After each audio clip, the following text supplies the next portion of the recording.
All right, everyone. Thank you for joining us. We're going to go ahead and get started here. I'm super excited to kick off today's webinar, Best Practices for Google My Business. I'm Trent Ruffalo. I'm on the product marketing team here at Yext, and I'm excited for a few different reasons. One, we have an awesome lineup of content that we know you're going to find super helpful. And two, we've truly assembled the dream team of speakers for today's webinar. So before jumping in, there we go, just some technical difficulties, but we just want to remind everyone here, if you haven't done so already, to check out our community site and to log in to become a hitchhiker at hitchhikers.yext.com. Doing so will give you access to exclusive content like this webinar. So please go ahead and check it out. Sign up to become a hitchhiker if you haven't done so already. Today's speakers, as I mentioned, we have a great content as well as an all-star cast of people available today on today's webinar. So first, we have our listings product manager, Calvin Castellino and Teddy Riker. They are responsible for driving the direction of our product roadmap, determining what listings features to build, as well as just being the technical experts and understanding the ins and outs of our listings product. We also have Patrick Lowry, who's our technical partner manager, and he is responsible for building and expanding upon our integration with Google My Business. So goes without saying, we have the best three people on today's webinar to share their expertise. As I mentioned, we also have a great lineup of content. So first things first, what's new with Google? We know Google is always making changes, whether those are related to new features or updates to their API. Staying on top of those changes obviously can be a little bit difficult. So we want to just first make sure that you all are aware of all the most recent changes with Google, how to take advantage of those, and of course, the impact that those might have on your business. Next, we're going to share some tips and tricks from our expert speakers about how you can get the most out of your Google listings. And then lastly, we're going to take a deep dive into Google's more complex fields. This is an area that we're excited to spend some time with you all because the majority of questions that we get when we speak with customers directly pertains to these fields. Of course, we'll spend some time at the end for some Q&A. As a reminder, if you have any questions throughout today's webinar, please feel free to throw those in the chat and we'll do the best that we can to answer as many of those at the end. So I think that's enough of me talking. With that, I will pass it over to Calvin to jump right into what's new with Google. Great. Let's start with what has changed recently with Google. So one of the biggest changes and the most noticeable was the Google My Business rebrand. They've changed their name to Google Business Profile. We're still in the midst of making those changes ourselves. So you might hear us refer to Google My Business or GMB or Google Business Profile or GBP interchangeably throughout this presentation. But the new official name is Google Business Profile. They have already sent out new branding content, so that's something that you can find if you need to make updates in your respective platforms. So let's go through what is changing. Well, it's pretty simple. They're just changing their name from GMB to GBP, so Google Business Profile. But there are a few other hidden changes along with this rebrand that we want to talk through in a second. So when did this change happen? So when is it going to happen? Well, Google already updated their UI, their help articles, their API documentation, their platform. So from their point of view, this is already done and it's already been released fully. On the Yext side, we're going to update our UI, our website, and our materials with our Spring 22 release. So that's coming out in a few months. So look out for that, and you will see all of that change within our platform then. So how does this impact you? Well, with respect to our integration with Google, nothing really changes here. It's a lot of the same endpoints. We're not really making any updates with respect to this rebrand. It really keeps the exact same integration in place. This was really more of a name change only. The important thing here is if you have your own content, you have your own help site or help articles, or even internal materials, it's a good time to give those a refresh and update from Google My Business to Google Business Profile to make sure you're using the latest and greatest in terms of the naming here.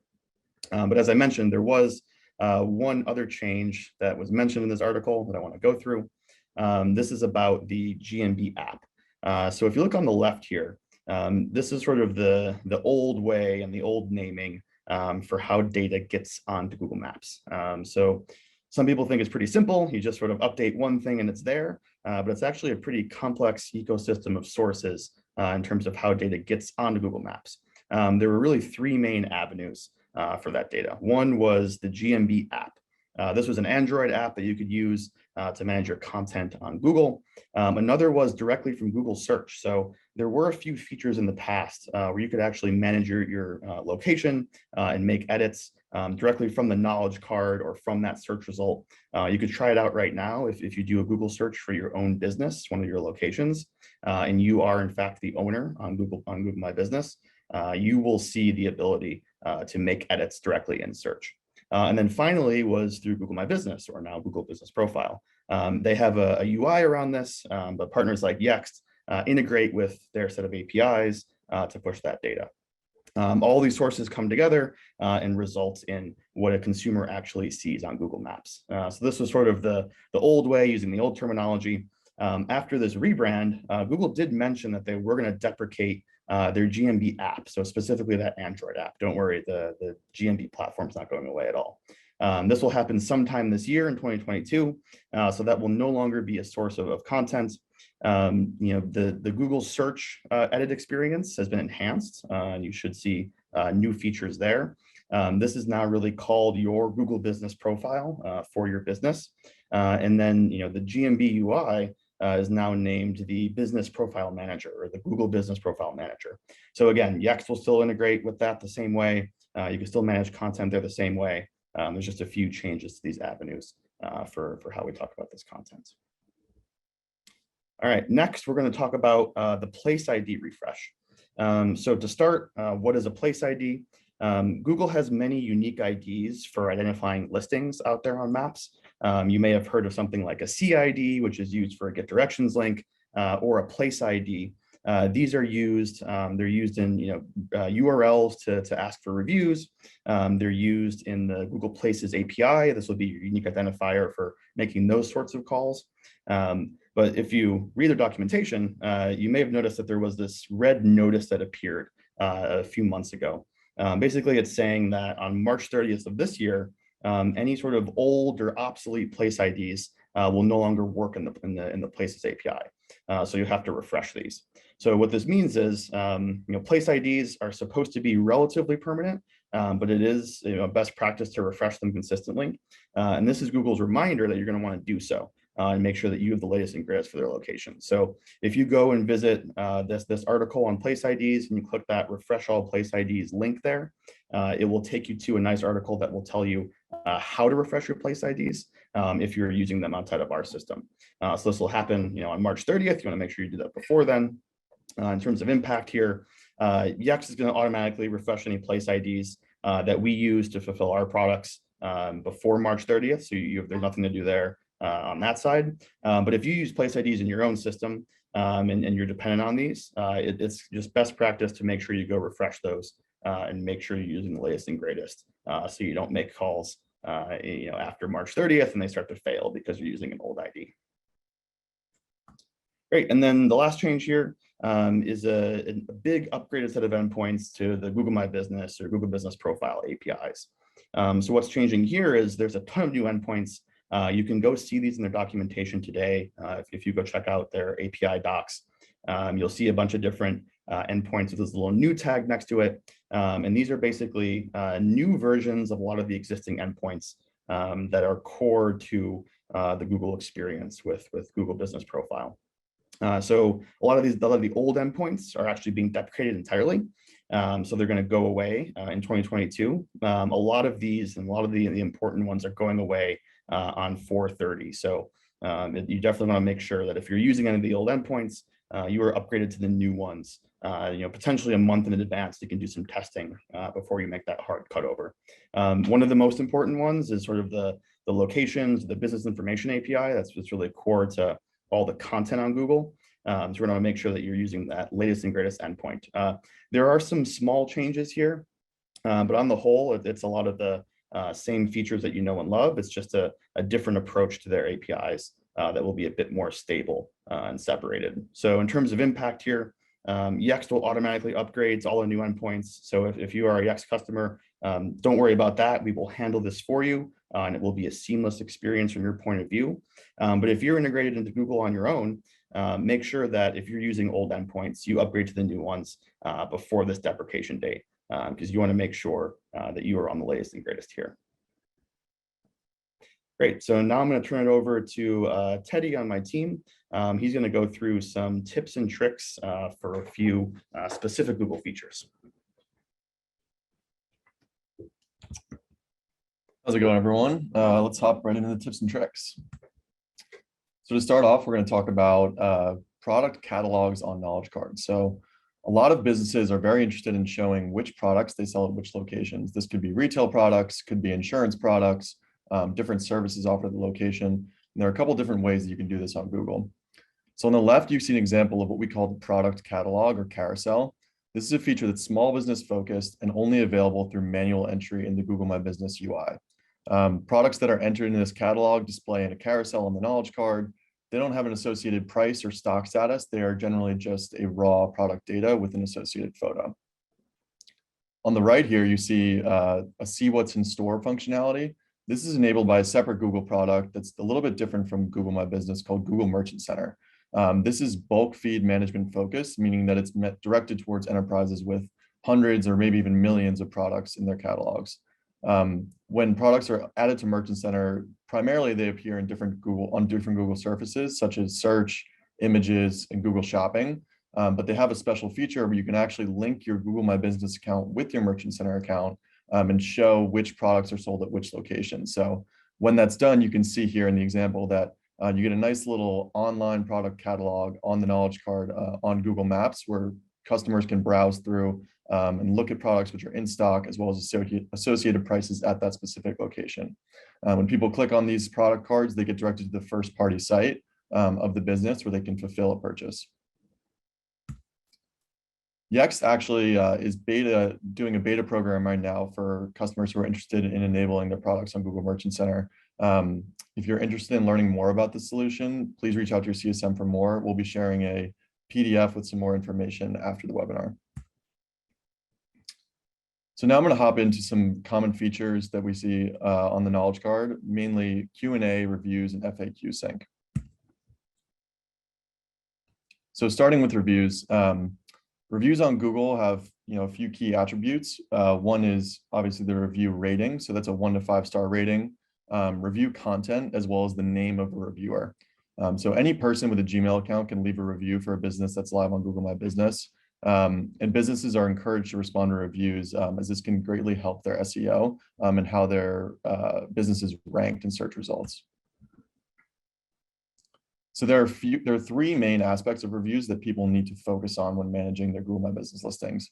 The first is obviously their average rating. So how many ratings they have and what the typical value of that rating is.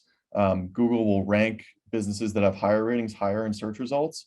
And we've actually found that responding to reviews is very important for maintaining a high rating, as customers that respond to at least 50% of their reviews are rated 3.5 or 0.35 stars higher than those that don't. Additionally, Google almost always pre-filters businesses with more than 4 stars when users use words like best or great in their search. So you can see the example here, a user searching best pizza near me. Google's automatically filtered out businesses who have under 4 stars as they want to provide the best results given the search query. So it's very important that businesses stay on top of the reviews they're getting and constantly respond to them in order to maintain a higher rating. Beyond just the rating, there's also the content that's very important. So within the body of a rating itself, people could say things like, I loved the waiting room, or the service was really good.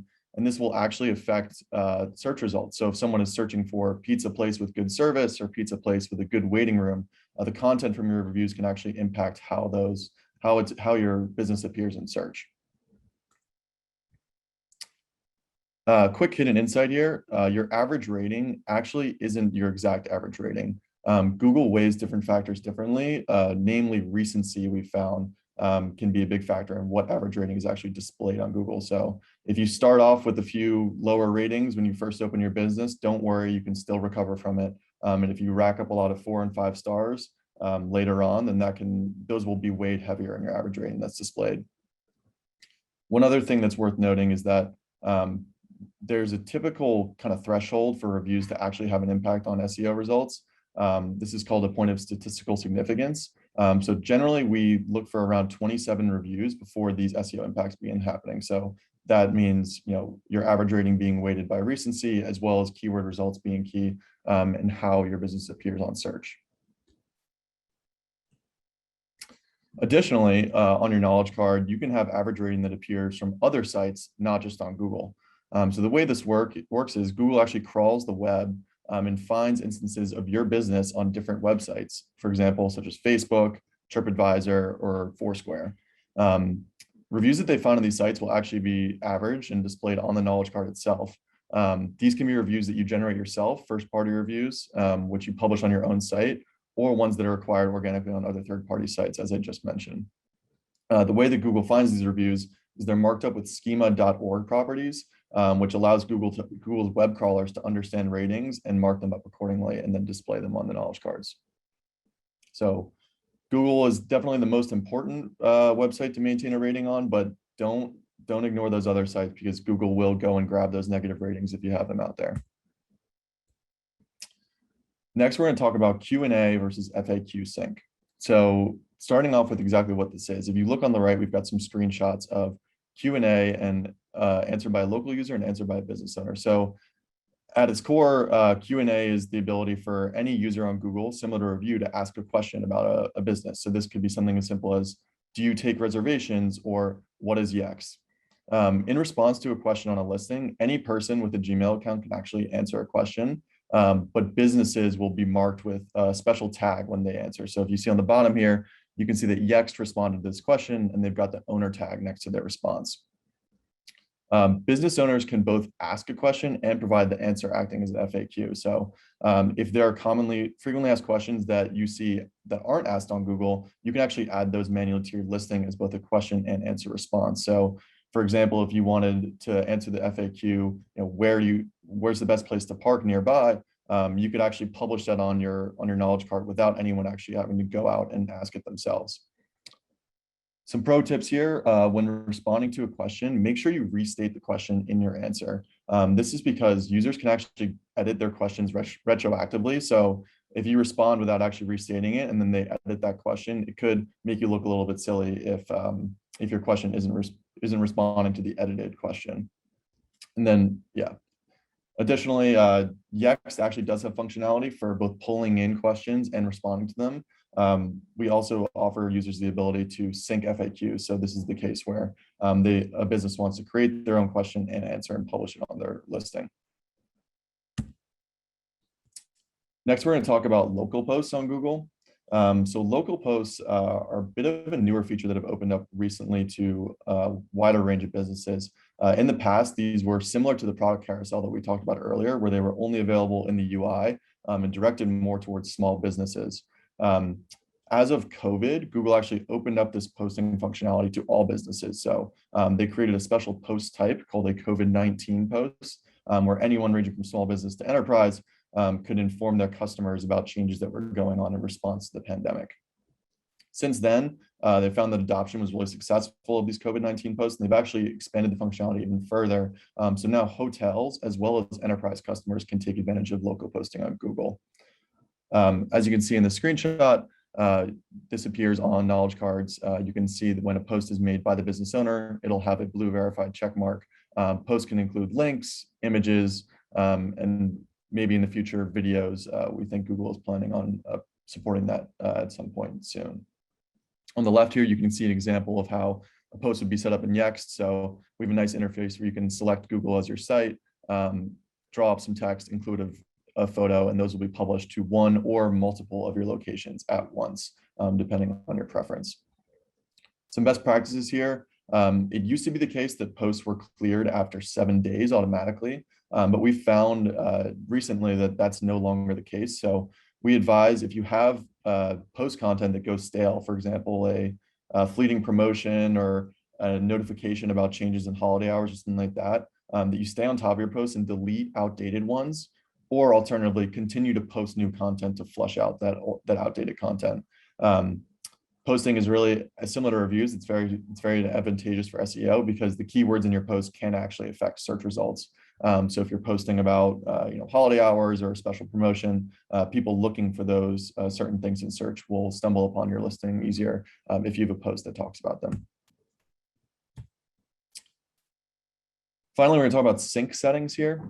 So sync settings refers to a feature within Yext where you can actually manage the fields that are and are not being overwritten by your Yext content. So what does that mean? So by default, Yext syncs core business info such as name, phone, address to your Google My Business listings. Recently, we've added new functionality where people can actually turn off the async. So if someone wanted to maintain the name of their Google listing or the address, they could do that and not have it overwritten with the content that's in Yext. Why is this advantageous? Well, when you make major edits to your Google listing to fields such as categories, name, or address, these are what Google refers to as destructive edits, and they can actually cause your listing to go into pending review status and sometimes even trigger re-verification. So re-verification can be a very cumbersome process for a lot of businesses. Typically, it's done through postcard, where a postcard is actually delivered to the business address, and then the user has to go and enter in a code online. It can take up to 2 weeks. And unverified businesses actually are hurt in SEO rankings. So it's very important that when you're managing a business through Yext, that you have full control over those destructive edits and making sure that you don't accidentally trigger re-verification or pending review on your listing. And that's it for the Google Knowledge Card features. Now I'm going to pass it off to Patrick Lowry to talk about some complex Google fields. Yep, I'll hop in here quickly to do the first few fields, and then we'll pass it over to Patrick. I do want to remind everyone, if you have questions about anything that you've seen so far, feel free to post them here in the webinar, and we'll address those at the end. All right, so let's get into our first complex Google field. So this is one that comes up quite a bit. It's the located in field. You may have heard this be called departments or even IEI. Which is independent establishment in. But basically what we're doing here is we're linking together two listings in a parent-child relationship. So this can be used for something like departments. So think of a Walgreens pharmacy inside of a Walgreens, or it could be used more of that IEI model. So this could be a store inside of a mall, an ATM inside of a grocery store, or this example here that I have on the right, we have a taco shop inside of a larger building, Chelsea Market. So really what we're doing here is we're representing this containment model in Google Maps on this knowledge card here. So how we do this is basically we indicate, on the child entity. So in this example, it's the taco place, that its parent entity is Chelsea Market by using the place ID of the parent. Some key things here. You don't actually need to own or manage the parent entity. All you need to have access to is a child entity. So if you own this taco shop, you don't need to own Chelsea Market's listing. You don't have to have any sort of manager access on it. All you need is a place ID of that parent listing. Once you set this up, then you will see on your knowledge card here that you are located in that containing entity.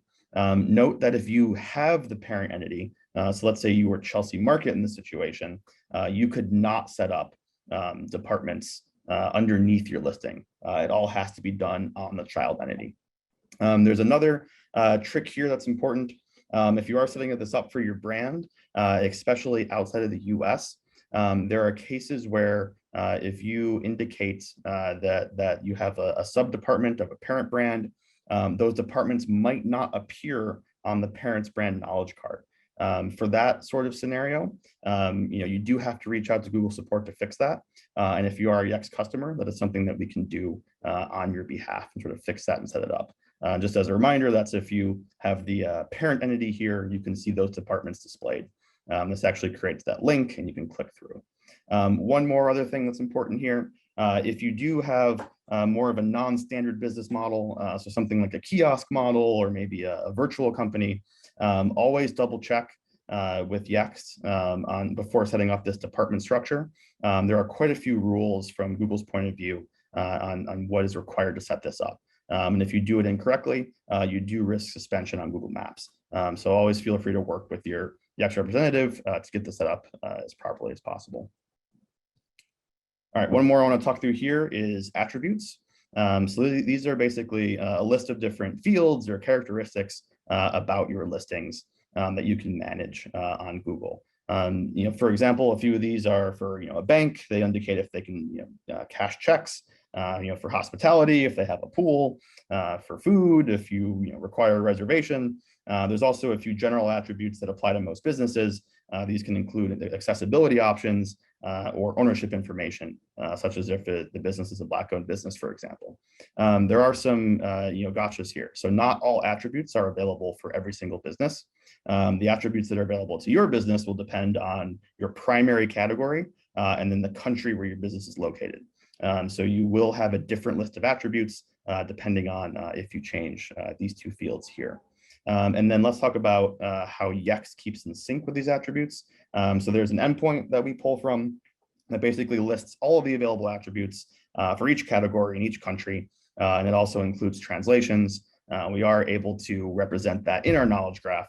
So if you set a category in our system and you set a country in our system, you can ensure that you have the exact right set of attributes to fill out for us to send to Google.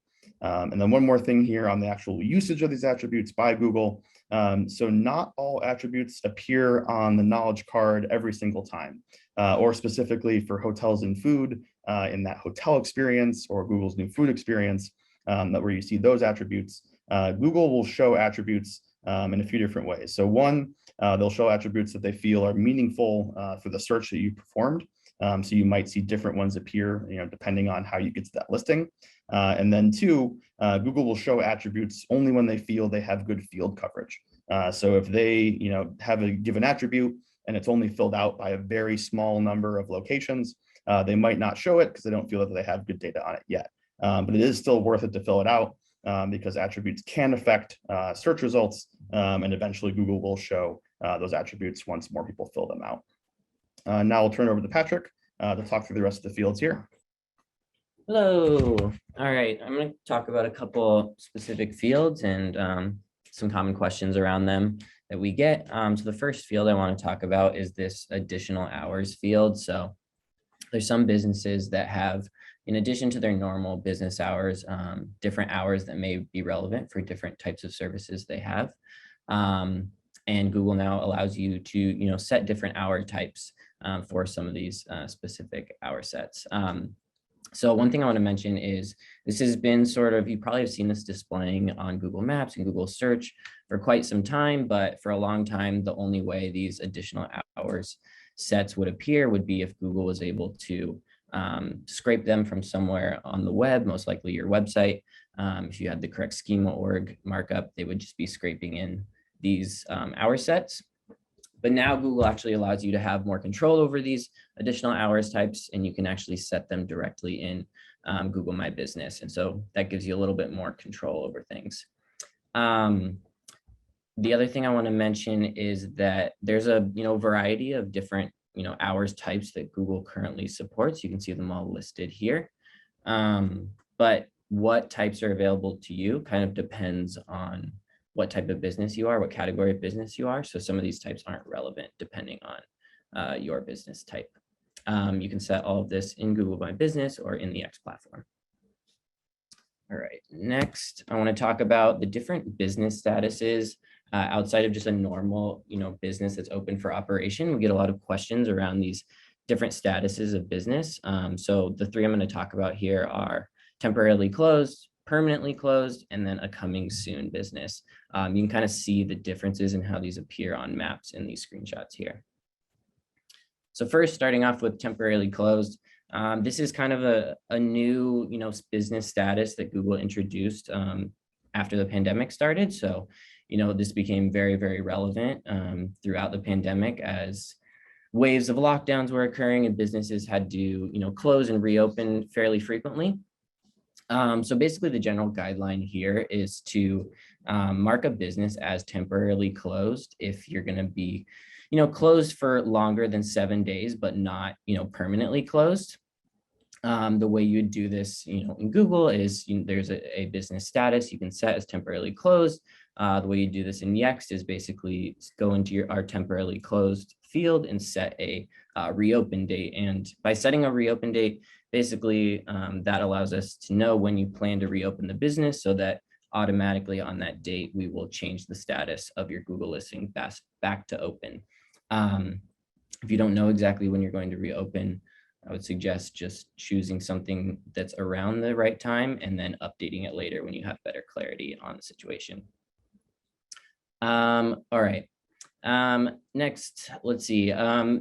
The other comment I want to make here is if you're going to be closed for less than a week and maybe just a few days, we'd actually probably recommend that you use special hours or holiday hours as opposed to setting your business as temporarily closed. We just think it usually makes more sense for these like short a couple day closures to just use that special hours field. You can set one particular day or a couple particular days as closed. And this usually just allows for a better experience. And it's more clear that it's just like a very, very short term closure. Another thing I want to mention is a like common situation recently is that, a restaurant or something might be closed for, in-person dining, but they're still open for takeout and pickup. And in those cases, we would not recommend setting your business as temporarily closed, even if it's kind of closed to dine in.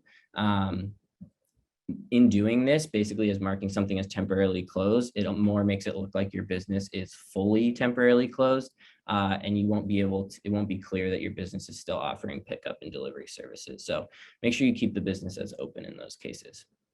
The last thing I want to mention, which we'll get into in a couple slides, is this reopen date that I mentioned earlier is different from a coming soon date.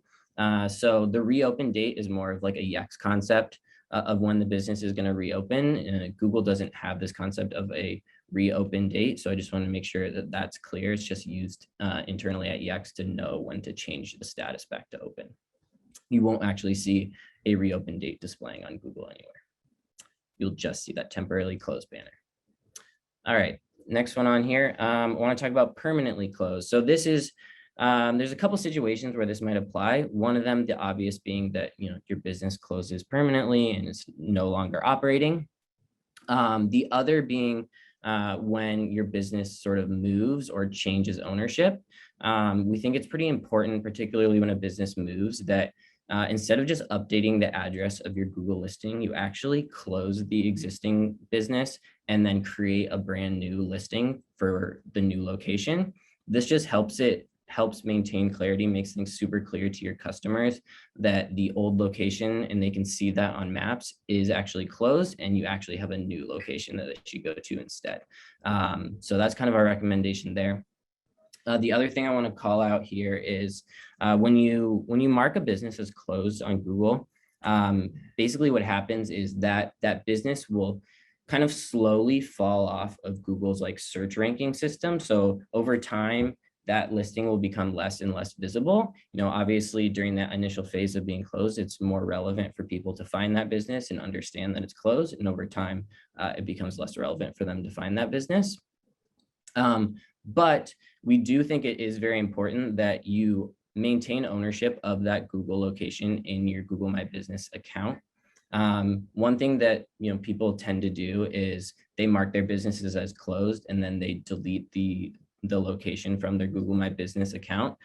This is not generally recommended because what happens when you delete a business from your Google My Business account is it doesn't actually delete your business profile from Google Maps or Google Search, despite it may feeling like that. Basically just deleting it from your Google My Business account just removes your ownership of that listing. So now, that listing is now less under your control, is more subject to maybe user edits, things like that, where the business listing could experience edits that you don't want it to experience. So I recommend keeping that owned in your Google My Business account and just setting that permanently closed status so that you can be sure that it's remaining closed on Google.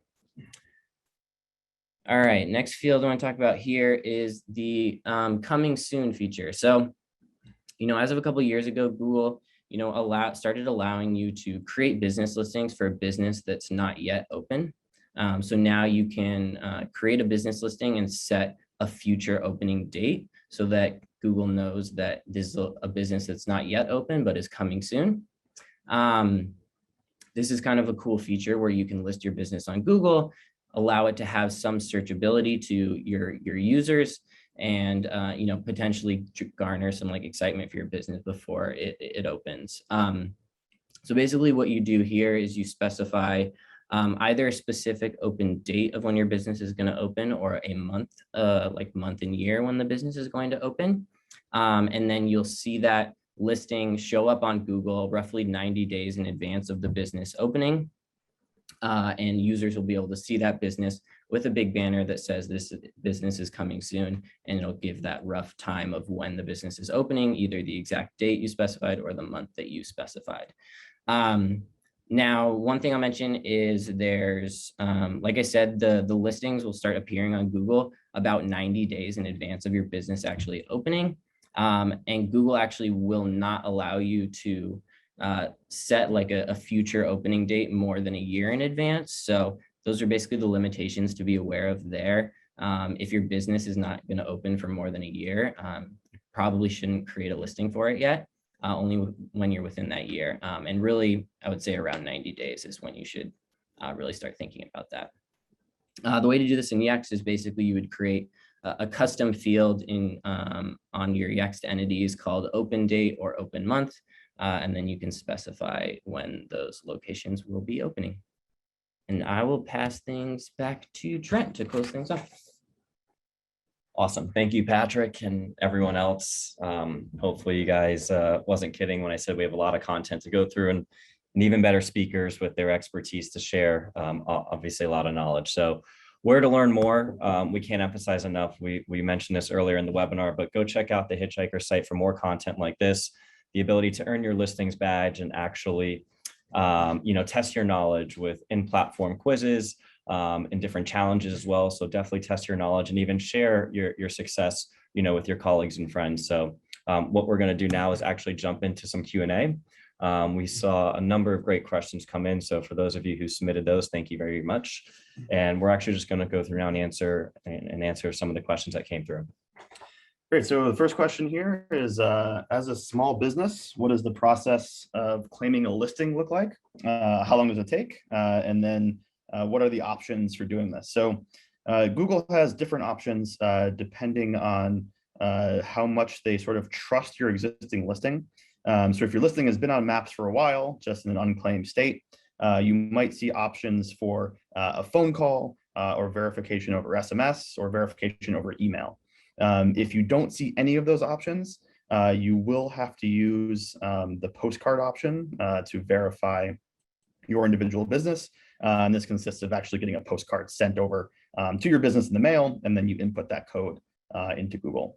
This is also something that is supported on the Yext platform. So if you don't have those other options, then you do have to resort to postcard. Yes, we know it's not great, but it is a pretty effective way of understanding if you do actually own the business. Next one here.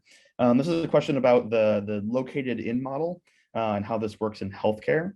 So what if you have, for example, a doctor's practice inside of a hospital or a property of the hospital? How does that work? So yes, this is a pretty standard, something we'd like to set up for located in is basically either doctor's offices or departments of a hospital. So think like, the cardiology department or the radiology department. Those will fit inside of the larger hospital building, which could even span multiple blocks. So think of this from a user perspective. They might be looking for a specific doctor or a specific department, and having that located in structure will allow you to have listings for every single piece, and that can help out quite a bit. There's a question here also about departments. If I am a kiosk model, sort of how do I understand if I am eligible for maps? So a few of the things that we like to see for kiosks are basically, do they have clear signage as to what the business actually is? Is there a phone number on the kiosk if someone needs help?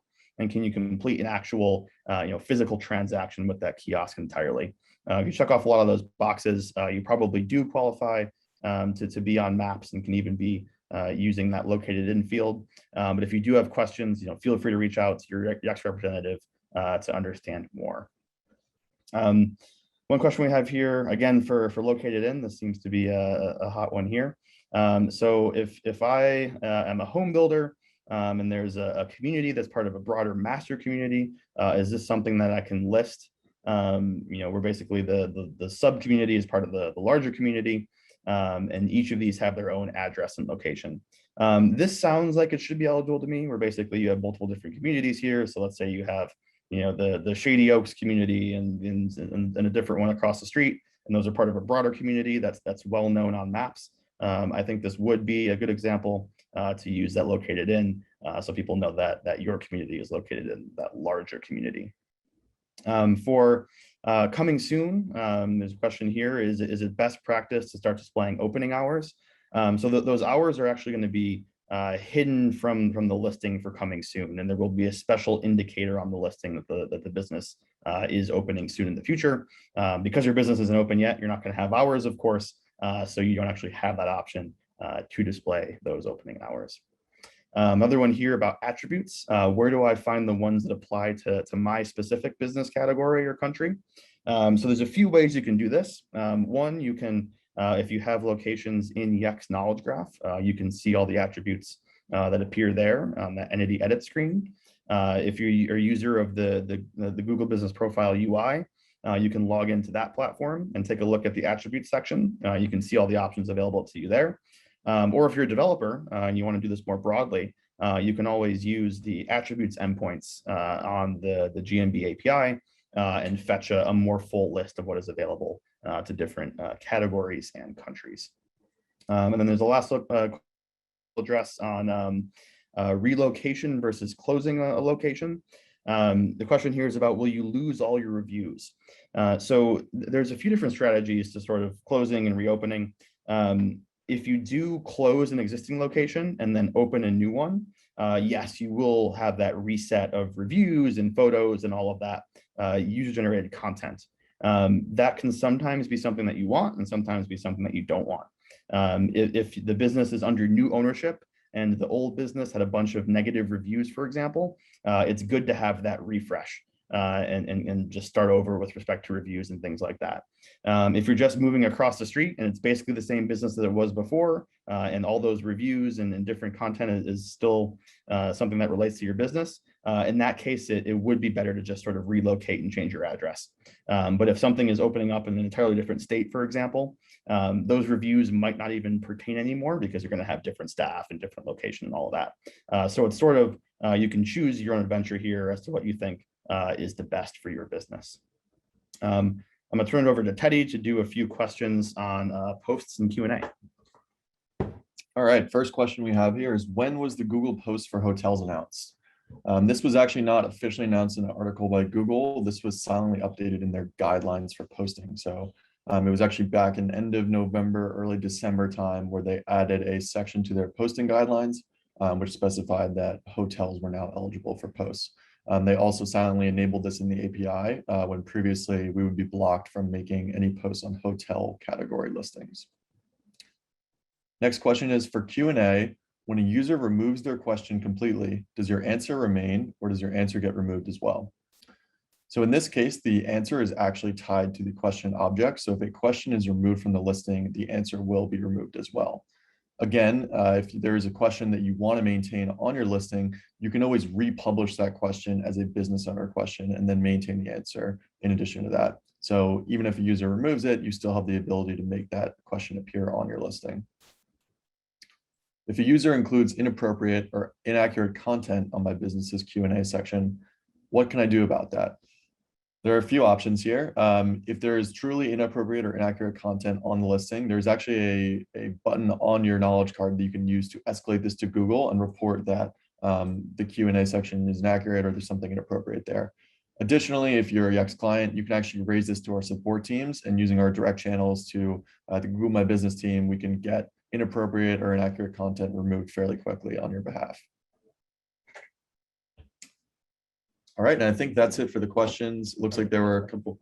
Oh, sorry, I'm going to pass it back to Calvin for a couple that just trickled in.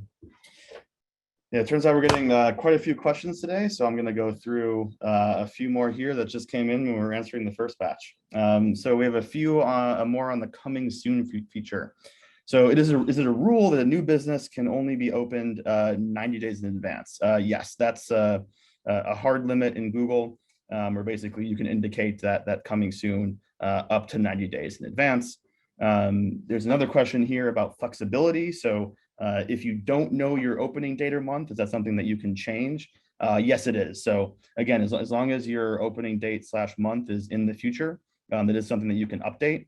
Something that we've seen a few of our customers use to success is they will indicate their best guess at the opening month 90 days in advance. And then as they get closer to that opening date and they know for sure, they'll go ahead and tack on that opening date. So Google knows exactly when to transition it into an open listing as opposed to coming soon. And then the next one here, if we list our business within 60 days and not 90 days, it's still going to show up as coming soon. Yes. So even if it's only one day before it's opening, you can have that coming soon experience if you want to. So that is all fair game. It doesn't have to be the full 90 days. It could be something shorter. There's a question here about recommendations for bulk listing uploads. So there are two ways to manage this. There's the not so recommended way, and then there's the highly recommended way. The not so recommended way is to use the Google My Business UI upload. There is a bulk spreadsheet upload, but we found that to have many errors, and it's sort of unwieldy to work with. It doesn't necessarily have all of the fields and features that you would want to fill out. So really the best way to manage Google in bulk in sort of an ongoing basis is to use the API. So using partners like Yext is sort of the default way there.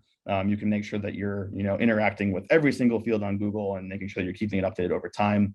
A one-time upload is a great way to start, but it's not a good solution over time. You want to be making sure that you're always providing Google with updated and new information. That's the best way to help out on search. There's a question here about how to deal with duplicate listings. This is something that does exist. There are cases where Google will have two of the exact same listing out there on the web. This is not great from an engagement and review standpoint, because someone might find the not real listing and leave their review, their positive review there, or contribute to the clicks and call stats on that listing. So you will fail to see sort of the full understanding of your presence out there on the web. So the best way to deal with this is sort of use Yext's duplicate suppression feature. And how this works is you're able to specify to us, and we will also go out and search for duplicates on your behalf. So we'll sort of scan the network out there and we'll see what's out there. If we do find duplicates, we will basically submit those to Google and have them merged together so that the rogue listing is merged into the main listing content. And then the result is that you only have one clean listing out there on the web. Next one here, does Google also index the response to reviews in addition to the review itself?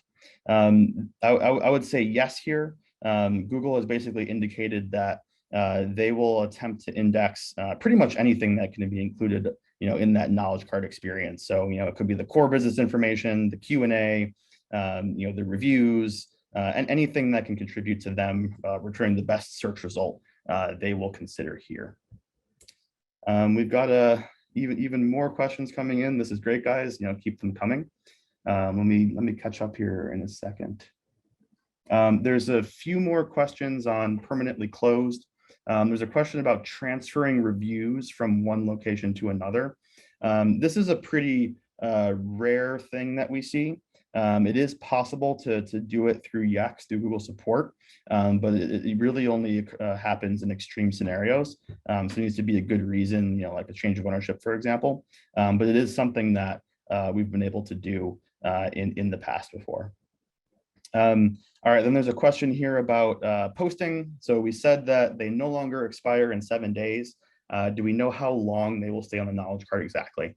We don't have an exact time frame, but we've seen posts last for years. If you notice, the example that we showed for posting in the slides here was from Yext's Onward conference over 4 years ago. Now, obviously we haven't had one of those in a while because of COVID, but that post about it is still up on our office listing. So these posts can last for quite a while. If you're concerned about old posts, there's really two ways to deal with those. One is to keep posting new content. What will happen there is you'll only see the latest posts appear in the carousel on the knowledge card, and a user will have to click that they see more posts and scroll all the way down to find old content. Or if content is completely no longer relevant, you can delete them entirely and take those down. Let's see what else we have here. There's a question here. Why do you suggest to not add emails, phone numbers, or links to the Q&A and FAQ field? Why we recommend this is Google blocks the content a lot of the time. So if you include those emails or numbers or links in your questions and or responses, Google can just block that content being added entirely. So your answer, your question won't actually get there. So it's important to just use regular text, and that will guarantee that that content does appear. There's a question here about first-party reviews. So it says we showed a screen where Google is scraping that and showing them at the bottom of the knowledge card. Yeah, so to expand on what Teddy had talked about before, basically what we see here is Google attempts to go scrape a lot of the internet all the time. So they can get the best information for their search experience. They'll search both what we call first-party sites, which could be your own local pages, your own website. They also crawl what we call third-party sites. So this could be other listing publishers, like Teddy said, like Yelp or TripAdvisor or Facebook or Foursquare. All of these sites use schema.org practices. So there's a local business object that has an ag rating and review count, schema.org fields. And when Google finds these fields, they basically see that this is structured review content that they can pull into their experiences and show in the knowledge card. So while it does apply to those third parties, it also applies to first parties in your very own website. So it'll be your website.com as a source. So having your own first party reviews and marking them up is just as important as ensuring reputation is good on other platforms as well. All right, and that looks like it's it for new questions coming in. Thanks for all those questions. That was pretty great. I'm going to turn it back over to Trent here to close us out. Awesome. Thanks, Calvin. And thanks everyone, who obviously attended and with your great questions. Obviously, there's a lot of great content for us to go through, even better questions on your end. So again, can't emphasize enough to get more content like this, to go to our Hitchhiker site, sign up to be a Hitchhiker. And again, you'll be able to gain access to more content like this in a much more exclusive fashion, test your knowledge with different trials and different tests that you can use. And again, we have a number of different ways that you can share a lot of that knowledge with your community as well. This webinar will be recorded and we will follow up with appropriate links to a lot of the questions that you guys have asked for. So stuff around like how to add a coming soon field within Yext and display that on your Google Knowledge Card. Other frequently asked questions as well, where we have help articles and resources where you can just follow along. So again, we will send out a copy of the recording of this webinar, as well as relevant links to questions that everyone has asked. But again, we really want to thank you all for taking the time to join us today, and we'll be sure to follow up with more information. And again, we look forward to seeing you guys all on Hitchhikers. Thanks again, everyone.